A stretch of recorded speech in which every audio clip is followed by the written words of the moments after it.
ನಮಸ್ಕಾರ ಎಲ್ಲರಿಗೂ. ಮೊದಲನೇದಾಗಿ ನಾವು 9 ಭಕ್ತಿ ಸಮಾಚಾರ ಚಾನಲ್ಗೆ ಸ್ವಾಗತ.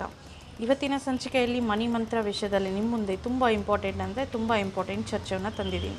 ನೀವು ಚಿಕ್ಕ ಮಟ್ಟಕ್ಕೆ ಅಥವಾ ದೊಡ್ಡ ವ್ಯಾಪಾರಸ್ಥರಾದರೂ ಪರವಾಗಿಲ್ಲ, ಎಲ್ಲದಕ್ಕೂ ಕಸ್ಟಮರ್ ಇಂಪಾರ್ಟೆಂಟು ಅಲ್ವಾ? ಗ್ರಾಹಕರು ಅನ್ನೋದು ತುಂಬ ಇಂಪಾರ್ಟೆಂಟು. ಸೊ ಗ್ರಾಹಕರು ಹೆಚ್ಚಾಗಬೇಕು, ಗ್ರಾಹಕರಿಂದ ಬರೋ ಹಣವೂ ಹೆಚ್ಚಾಗಬೇಕಂದ್ರೆ ಈಗ ಇದಕ್ಕೆ ಮೊದಲು ಒಂದು ಗ್ರಾಬವಿ ನಂಬರ್ ನಾನು ಶೇರ್ ಮಾಡಿದ್ದೀನಿ, ಅದನ್ನು ಫಾಲೋ ಮಾಡಿ. ಜೊತೆಗೆ ಇವತ್ತು ವಿವರಣೆಯಾಗಿ 2 ಗ್ರಾಬವಿ ನಂಬರ್ ಇಲ್ಲಿ ಡಿಸ್ಕಸ್ ಮಾಡ್ತಿದ್ದೀನಿ. ಅದು ಏನು ಅಂದರೆ 4196444982.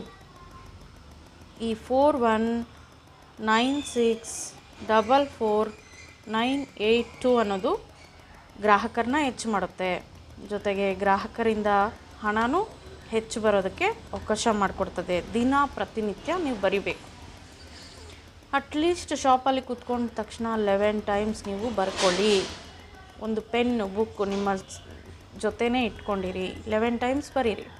ಹೆಚ್ಚು ಗ್ರಾಹಕರನ್ನ ನಾನು ಅಟ್ರ್ಯಾಕ್ಟ್ ಮಾಡ್ತಿದ್ದೀನಿ, ಹೆಚ್ಚೆಚ್ಚು ಹಣನ ಗ್ರಾಹಕರಿಂದ ಪಡಿತಾ ಇದ್ದೀನಿ ಅಂತ ಈ ಒಂದು ಗ್ರಾಬವಿ ನಂಬರ್ ಹೇಳಿಕೊಂಡು ನೀವು ವಿಜುವಲೈಸೇಷನ್ ಮಾಡಿ. ಗ್ರಾಹಕರು ಹೆಚ್ಚು ಬಂದಂಗೆ ಆ ಹಣ ನೀವು ಪಡೆದಿರೋಂಗೆ ವಿಜುವಲೈಸೇಷನ್ ಅನ್ನೋದು ಮಾಡ್ಕೊಳ್ಳಿ. ಅವಾಗೇನಾಗುತ್ತೆ, ಹಣ ಅನ್ನೋದು ಹೆಚ್ಚು ಬರುತ್ತೆ. ಇದನ್ನು ಬಿಡಿಯಾಗಿ ಹಿಂಗೆ ಬರ್ಕೊಬೇಕು, 4196444982 ಅಂತ ನಾನು ಹಿಂಗೆ ಬರೆದಿದ್ದೀನಿ. ನೀವು ಸೀರಿಯಲ್ ವೈಸ್ ಒಂದು 11 ಟೈಮ್ಸ್ ಬರೀರಿ, ಕನಿಷ್ಠ ಪಕ್ಷ ಒಂದು 11 ಟೈಮ್ಸ್ ಬರಿಬೇಕಾಗ್ತದೆ.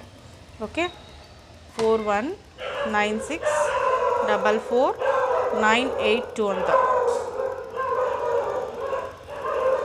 ಸೊ ಆಮೇಲೆ ಈಗ ಇನ್ನೊಂದು ನಂಬರ್ ಹೇಳ್ತೀನಿ. ಇದು ಏನಕ್ಕೆ ಅನ್ನೋದು ವಿವರಣೆಯಾಗಿ ಹೇಳ್ತೀನಿ. ಯಾಕಂದರೆ ಈಗ ನೀವು ಗ್ರಾಹಕರನ್ನ ಪಡೆದಿರ್ತೀರ, ಆದರೆ ಅವರು ನಿಮ್ಮ ಹತ್ರ ಏನು ಪರ್ಚೇಸ್ ಮಾಡಿರ್ತಾರೆ, ಆದರೆ ದುಡ್ಡು ಅನ್ನೋದು ಪೆಂಡಿಂಗ್ ಇಟ್ಬಿಟ್ಟಿರ್ತಾರೆ. ಅರ್ಥ ಆಗುತ್ತಾ? ಈಗ ನಿಮ್ಮ ಹತ್ರ ದುಡ್ಡು ತಗೊಂಡಿರ್ತಾರೆ ಅಥವಾ ಒಂದು ಪ್ರಾಡಕ್ಟ್ ತಗೊಂಡಿರ್ತಾರೆ, ಅದು ನಿಮಗೆ ರಿಟರ್ನ್ ಕೊಡೋಕ್ಕೆ ಅವರು ಸಮಯನ ಎಳಿತಾನೇ ಇರ್ತಾರೆ. ಅಂಥ ಒಂದು ಹಣ ನೀವು ಪಡೆಯೋದಕ್ಕೆ ಈ ಗ್ರಾಬವಿ ನಂಬರ್ ಇಲ್ಲಿ ತಿಳಿಸ್ಕೊಡ್ತಾ ಇರೋ ಈ ಗ್ರಾಬವಿ ನಂಬರ್ ಯೂಸ್ ಆಗುತ್ತೆ. 454996. ಇದನ್ನು ನೀವು 21 ಟೈಮ್ಸ್ ಬರಿಬೇಕಾಗ್ತದೆ. 21 ಟೈಮ್ಸ್ ಬರಿಬೇಕಾಗ್ತದೆ. ಮೇಲ್ಗಡೆ ತಿಳಿಸಿರೋದನ್ನು ನೀವು 45 ಟೈಮ್ಸ್ ಬರೆದ್ರೂ ಆಗುತ್ತೆ, 11 ಟೈಮ್ಸ್ ಬರೆದ್ರೂ ಆಗುತ್ತೆ. ಇಲ್ಲಿ ತಿಳಿಸ್ಕೊಡ್ತಾ ಇರೋದನ್ನು 21 ಟೈಮ್ಸ್ ಬರಿಬೇಕಾಗ್ತದೆ. ಸೊ ಈ ಗ್ರಾಬವಿ ನಂಬರು 454996 ಅಂತ. ಈ ಗ್ರಾಬವಿ ನಂಬರ್ನ ನೀವು 21 ಟೈಮ್ಸ್ ಬರೀರಿ. ಏನಕ್ಕೆ? ನಿಮಗೆ ಗ್ರಾಹಕರು ಬಂದಿದ್ದಾರೆ, ವ್ಯಾಪಾರ ಆಗಿದೆ, ಥಿಂಗ್ಸ್ ಪರ್ಚೇಸ್ ಮಾಡಿದ್ದಾರೆ, ಹಣ ಪೆಂಡಿಂಗ್ ಇಟ್ಬಿಟ್ಟಿದ್ದಾರೆ. ಈ ಅವ್ರ ಕಡೆಯಿಂದ ಹಣ ಅನ್ನೋದು ರಿಕವರಿ ಆಗೋಕ್ಕೆ ನಿಮಗೆ ಈ ಒಂದು ಗ್ರಾಬವಿ ನಂಬರ್ನ 21 ಟೈಮ್ಸ್ ಡೈಲಿ ಬರೀರಿ. ಅವರ ಹೆಸರು ಹೇಳ್ಕೊಳ್ಳಿ. ಬೆಸ್ಟ್ ನೀವು ಒಂದು ಸರ್ಕಲ್ ಬರ್ಕೊಳ್ಳಿ, ಎನರ್ಜಿ ಸರ್ಕಲ್.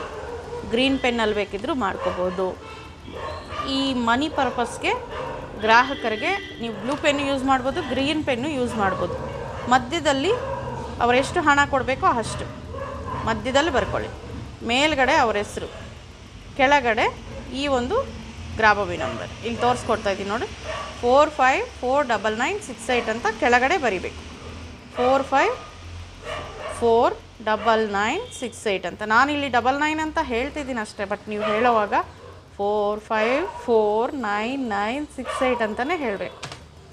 ಓಕೆ, ಇದೇ ರೀತಿ ಇಲ್ಲಿ ಬರೀಬೇಕು. ಅವ್ರ ಹೆಸರು ಇಲ್ಲಿ ಬರೀರಿ, ಮಧ್ಯದಲ್ಲಿ ಎಷ್ಟು ಅಮೌಂಟು ಅನ್ನೋದು ಬರೀಬೇಕು. ನಮಗೆ ಯಾವುದೇ ಒಂದು ಸರ್ಕಲ್ ಬರೆಯುವಾಗ ಹಣದ ಬಗ್ಗೆ ಆಗಿದ್ದರೆ ಹಣ ಅನ್ನೋದು ಮಧ್ಯದಲ್ಲಿ ಮೆನ್ಷನ್ ಮಾಡಬೇಕು. ಓಕೆ, ಇದೇ ರೀತಿ ನಿಮಗೆ ವಿವರೊಬ್ಬರು ಕೇಳಿದರು, ಏನೋ ಅವರು ಒಂದು ಗೌರ್ಮೆಂಟ್ ಜಾಬಿಗೋಸ್ಕರ ಅಂತ. ಅದು ಅಪ್ಕಮಿಂಗ್ ವಿಡಿಯೋನಲ್ಲಿ ಮಾಡ್ತೀನಿ. ಸೊ ಅಲರ್ಟ್ ಆಗಿರಿ, ನೋಟಿಫಿಕೇಷನ್ನ ಚೆಕ್ ಮಾಡ್ತಾಯಿರಿ. ವಿಡಿಯೋ ಅಂದರೆ ಯಾಕಂದರೆ ಗೌರ್ಮೆಂಟ್ ಜಾಬ್ ಬಗ್ಗೆ ಕೇಳ್ತಿದ್ದಾರಲ್ಲ, ಅದಕ್ಕೆ ಸಂಬಂಧಪಟ್ಟ ಒಂದು ಸ್ವಿಚ್ ವರ್ಡ್ನ ನಾನು ಡೀಟೇಲಾಗಿ ವಿತ್ ಎನರ್ಜಿ ಸರ್ಕಲ್ ಆಗಿ ಹೇಗೆ ಎನರ್ಜಿ ತುಂಬಿಸಿ ಹೇಗೆ ಯೂಸ್ ಮಾಡೋದು ಅನ್ನೋದು ಸಹ ಹೇಳ್ಕೊಡ್ತೀನಿ, ವಿತ್ ಯಾವ ಕಲರ್ಸಲ್ಲಿ ಸಹ. ಈಗ ಪ್ರೆಸೆಂಟ್ ಈ ಒಂದು ಗ್ರಾಬವಿ ನಂಬರ್ಸ್ನ ನೀವು ಯೂಸ್ ಮಾಡಿಬಿಟ್ಟು ಗ್ರಾಹಕರಿಂದ ಬರಬೇಕಾಗಿರೋ ಹಣ ಪಡಿಬೋದು. ಈ ಗ್ರಾಬವಿ ನಂಬರ್ನ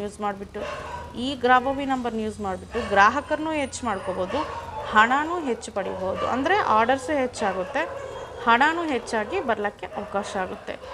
ಯಾವುದಕ್ಕೆ ಪರ್ಟಿಕ್ಯುಲರಾಗಿ ನಿಮಗೆ ಗ್ರಾಹಕರು ಹಣ ಹೆಚ್ಚು ಬೇಕು ಅಂದರೆ ಇದು ಮಾಡಿ. ಇಲ್ಲ ನನ್ನ ಗ್ರಾಹಕರು ಬಂದು ಪರ್ಚೇಸ್ ಮಾಡಿದ್ದಾರೆ, ಅವ್ರ ಕಡೆಯಿಂದ ಹಣ ಬರಬೇಕಾಗಿದೆ. ಇದು ಗ್ರಾಹಕರಿಂದ, ಸಾಲಗಾರರು ಅಂತ ಬರಲ್ಲ ಇಲ್ಲಿ, ಗ್ರಾಹಕರಿಂದ ಬರಬೇಕಾಗಿರೋ ಹಣ. ಕ್ಲಿಯರಾಗಿ ಕೇಳಿಸ್ಕೊಳ್ಳಿ. ನಿಮ್ಮ ಚಿಕ್ಕದಾದ ಒಂದು ಬಿಸ್ನೆಸ್ ಆಗಿರ್ಬೋದು, ದೊಡ್ಡ ಮಟ್ಟಿಗೆ ಬಿಸ್ನೆಸ್ ಆಗಿರಬಹುದು, ನಿಮ್ಮ ಒಂದು ವ್ಯಾಪಾರದ ಥಿಂಗ್ಸ್ ಅವರು ಪರ್ಚೇಸ್ ಮಾಡಿ ಹಣ ನಿಮಗೆ ಪೆಂಡಿಂಗ್ ಇಟ್ಟಿದ್ದಾರೆ ಅಂದರೆ ಮಾತ್ರ ಈ ಗ್ರಾಬವಿ ನಂಬರ್ನ ಯೂಸ್ ಮಾಡಬೇಕು. ಇಲ್ಲ ನಾವು ವ್ಯಾಪಾರ ಮಾಡಬೇಕಂತಿದ್ದೀವಿ, ಮಾಡ್ತಾಯಿದ್ದೀವಿ, ಗ್ರಾಹಕರು ಕಡಿಮೆ, ಹಣನೂ ಕಡಿಮೆ, ಅವರಿಂದ ಬಂದರೂ ಎಲ್ಲರೂ ವಾಪಸ್ ಹೊಟ್ಟೋಗ್ತಾರೆ, ಆರ್ಡರ್ಸ್ ಇಲ್ಲ ಅಂತ ಬಯಸೋರು ಆರ್ಡರ್ಸ್ಗೂ ಇದನ್ನು ಮಾಡಿರಿ. ಅಂದರೆ ಗ್ರಾಹಕರು ಬರ್ತಾರೆ, ಹಣನೂ ಬರ್ತದೆ ಅವರಿಂದ. ಪಾಸಿಟಿವ್ ಆಗಿರಬೇಕಷ್ಟೇ. ಏನೂ ಇಲ್ಲದೇ ಇರೋವ್ರಿಗೂ ದಿನಕ್ಕೆ 5 ಆರ್ಡ್ರ್ ಆದರೂ ಬರ್ತದೆ, ಸಂತೋಷ ತಾನೇ.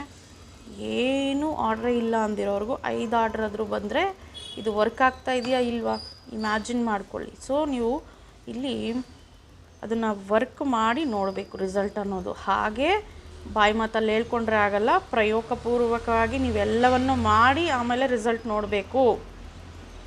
ಗ್ರಾಬವಿ ನಂಬರ್ಸ್ನ ನಾನು ಸುಮಾರು ಶೇರ್ ಮಾಡಿದ್ದೀನಿ, ಅದನ್ನು ರಿಸಲ್ಟ್ ಎಷ್ಟು ಮಟ್ಟಕ್ಕೆ ಪಡೆದಿದ್ದೀರಾ ಅಂತ ಕಮೆಂಟ್ಸಲ್ಲಿ ಹಾಕಿ.